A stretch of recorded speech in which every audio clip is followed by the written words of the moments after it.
Yemen, जिसे प्राचीन काल में अरबिया फेलिक्स यानी कि खुशहाल अरब कहा जाता था, क्योंकि ये उपजाऊ जमीन और मजबूत व्यापारिक केंद्र था जो फ्रैंकिनसेंस और मर्र जैसी कीमती चीजों के लिए जाना जाता था। आपको ये जानकर बहुत हैरानी होगी कि यमन का शिबम शहर, जिसे रेगिस्तान का मैनहट्टन कहा जाता है, यहाँ 16वीं शताब्दी में मिट्टी की ईंटों से 11 मंजिला की इमारतें खड़ी कर दी गई थी। और उस समय यमन ही एक ऐसा देश था जहाँ इतनी सारी आसमान को छूती इमारतें मौजूद थीं। और आज ये पूरा शहर यूनेस्को की वर्ल्ड हेरिटेज साइट्स का हिस्सा है। ज्यादातर लोगों को लगता है कि कॉफी, जिसे आज पूरी दुनिया पीती है, उसकी खोज यूरोप में हुई थी, लेकिन असल में पहली बार यमन के मोखा शहर से ही कॉफी का व्यापार शुरू किया गया था और यहीं पर विश्व प्रसिद्ध कॉफी मोखा की खेती करी गई थी। और ये सब आज से 500 साल पहले यमन कर चुका था। हमने और आपने बचपन में हातिमल ताई सीरियल जरूर देखा है,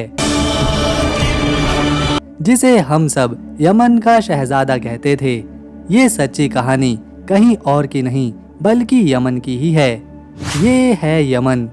दोस्तों, हमने ये वीडियो 2 अलग अलग टाइम पर रिकॉर्ड किया है, तो आपको हमारी आवाज में थोड़ा फर्क लग सकता है। दोस्तों, यमन को एक गरीब देश समझा जाता है, जिसे सिर्फ जाना जाता है गृह युद्ध की वजह से, यहाँ के तेल की वजह से, बर्बाद हो चुके शहरों की वजह से। लेकिन यमन इससे कई गुना ज्यादा राज अपने अंदर दफन किए हुआ है। यमन का इतिहास काफी मुश्किल रहा है। यहाँ बहुत सी हुकूमतों ने अपना राज चलाया और शहर भी बनाए। आप जरा इस शहर पर नजर डालिए, जो पहली नजर में मानो साउथ अफ्रीका का केप टाउन शहर जैसा मालूम होता है, लेकिन ये मौजूद है यमन में, जिसका नाम है अदन। एक जमाने में ये शहर दुनिया के सबसे अहम शहरों में से एक था, जिसके रास्ते तमाम देश व्यापार किया करते थे। अदन पोर्ट सिटी के अलावा यमन में एक आइलैंड मौजूद है, जिसका नाम है सुकोत्रा, जो मानो दुनिया का सबसे खूबसूरत आइलैंड हो। इस आइलैंड के बारे में हम किसी और वीडियो में बात करेंगे। अदन एक ऐसा शहर है जो बेहद ही खास है, क्योंकि ये इतिहास और भूगोल के हिसाब से बहुत ज्यादा इम्पोर्टेंट सिटी है। ये ऐसी जगह पर मौजूद है कि जो भी अदन, अरब सागर और बाब अल मंदब स्ट्रेट पर व्यापार करना चाहता है, उसे इस शहर पर अपनी नजरें रखनी ही पड़ती हैं। जब पूरी दुनिया में अंग्रेज हुकूमत कर रहे थे, तब इस अदन शहर को पूर्व का जिब्राल्टर कहा जाता था, जिसका मतलब ही होता है काफी महत्वपूर्ण। अदन को यमन की आंख भी कहा जाता है और पूरा शहर समंदर की लहरों की आवाज के साथ ही जागता है। एक वक्त था जब इसके समुद्री रास्तों से पूरी दुनिया के जहाज गुजरा करते थे। इसे जहाजों का घर कहना गलत नहीं होगा। इसी वजह से यहाँ जंगें भी हुई। कई ताकतवर देशों ने इस पर घेराबंदी भी करी, ताकि वो इस पर अपना कंट्रोल जमा सकें। हालांकि ये समंदर किनारे है, लेकिन यहाँ गर्मी बेइंतहा होती है, क्योंकि ये शहर बना है एक ज्वालामुखी के गड्ढे पर। अदन शहर में एक किला है, जिसे सीरा किला कहते हैं। इसके ऊपर से आप इस कमाल के शहर को चारों तरफ से देख सकते हैं। यहाँ के लोग अदन को अदन नहीं बल्कि क्रिएटर बुलाते हैं। क्रिएटर एक अंग्रेजी का शब्द है, जिसका मतलब ही होता है ज्वालामुखी का गड्ढा। इस शहर में बहुत सी हुकूमतें आईं, सिविलाइजेशंस आईं और कई देशों ने यहाँ आकर व्यापार भी किया, जिसमें इंडिया और ब्रिटेन भी शामिल थे। इस शहर अदन को ईस्ट डायरेक्शन और वेस्ट डायरेक्शन का दरवाजा भी कहा जाता है। ब्रिटिश यहाँ 18वीं सेंचुरी में आए। साल 1839 से लेकर 1967 तक ब्रिटिश हुकूमत यहाँ पर कायम रही।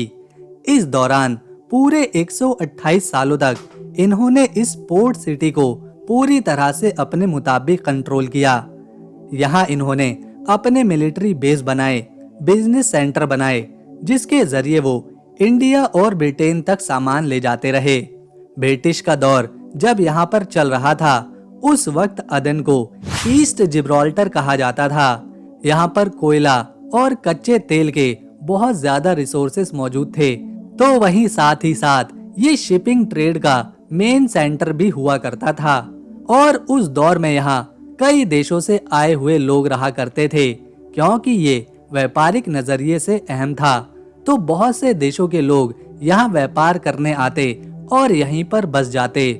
इसमें अलग अलग धर्मों के लोग शामिल थे। आपको जानकर हैरानी होगी, उस वक्त अदन में सबसे ज्यादा इंडियंस ही रहा करते थे। जब 1839 में ब्रिटिशों ने यहाँ कब्जा किया, तो उस वक्त यहाँ भारतीय फौज भी भेजी गई, जिसके पीछे की वजह है अदन उस दौर में ब्रिटिश ईस्ट इंडिया कंपनी से जुड़ा हुआ था। आज भी इस खूबसूरत शहर में अरेबियंस, इंडियंस, पाकिस्तानीज और सोमालियंस लोग रहते हुए आपको मिल जाएंगे। अभी के वक्त में रिपोर्ट्स के मुताबिक इस शहर की टोटल पॉपुलेशन 10 लाख के करीब है। जब इस्लाम का गोल्डन पीरियड चल रहा था, उससे पहले से ही यहाँ इस्लाम फैल चुका था। 7th सेंचुरी में यहाँ इस्लाम पूरी तरह से कायम हो चुका था। इसीलिए आपको आज भी यहाँ ढेरों मस्जिदें, किले और इस्लामिक संस्कृति देखने को मिलेगी। इस शहर में एक मस्जिद है जो कि 500 साल पुरानी है और इसका नाम अबान मस्जिद है। इसके अलावा एदरोस मस्जिद भी यहाँ आपको पुराने दौर की याद दिलाएगी, जो कि अबान मस्जिद से भी पहले से ही बनाई गई थी, जो कि 500 सालों से भी ज्यादा पुरानी है। आपको यमन के इस खास शहर में लिटिल बेन नाम की एक घड़ी भी देखने को मिलेगी, जो कि लंदन के बिग बैन की एक छोटी सी कॉपी है। इसे 1906 में ब्रिटिशों ने यहाँ पर बनवाया था और आज ये उनकी यादगार की निशानी के तौर पर देखी जा सकती है।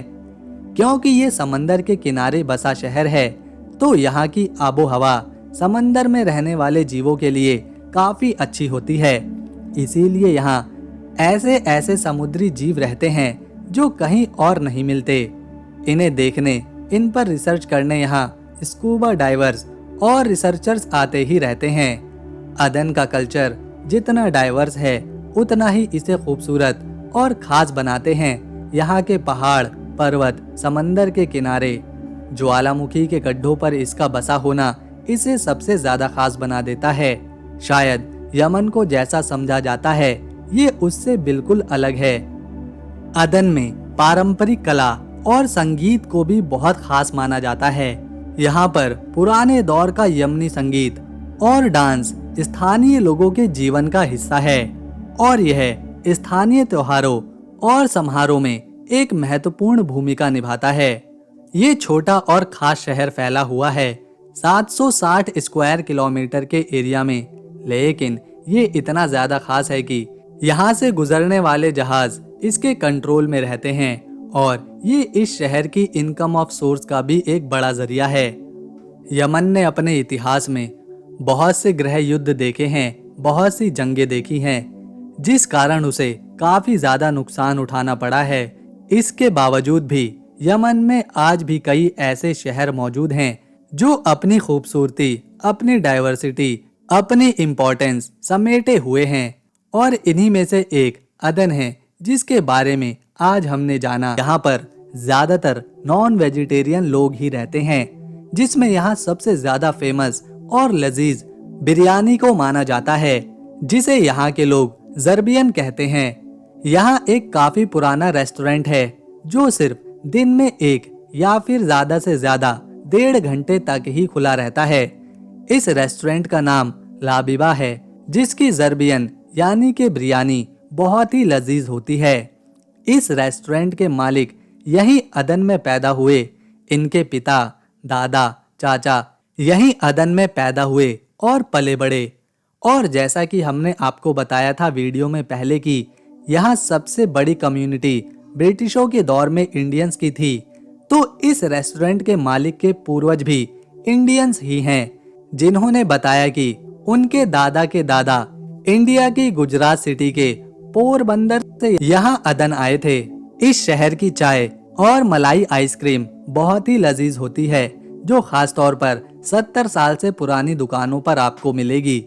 यहाँ के लोग बारिश के पानी को जमा करने के लिए बहुत ही पुराना तरीका अपनाते हैं। अदन में जहाँ ज्वालामुखी के गड्ढे हैं, ये लोग उन गड्ढों में बारिश के पानी को जमा करते हैं। इस तरीके को 12th सेंचुरी में यहाँ पर शुरू किया गया था, जिसे लोग आज भी फॉलो करते हैं।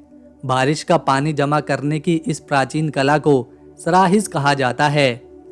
उम्मीद करते हैं आपको इन्फॉर्मेशन और वीडियो पसंद आई होगी। तो दोस्तों, इसे एक लाइक दें, शेयर करें और चैनल को सब्सक्राइब कर बेल आइकन जरूर दबाएं, ताकि आने वाली नई वीडियो की अपडेट आपको मिले सबसे पहले। हम मिलेंगे नेक्स्ट वीडियो में। तब तक के लिए नमस्कार, अपना ख्याल रखें।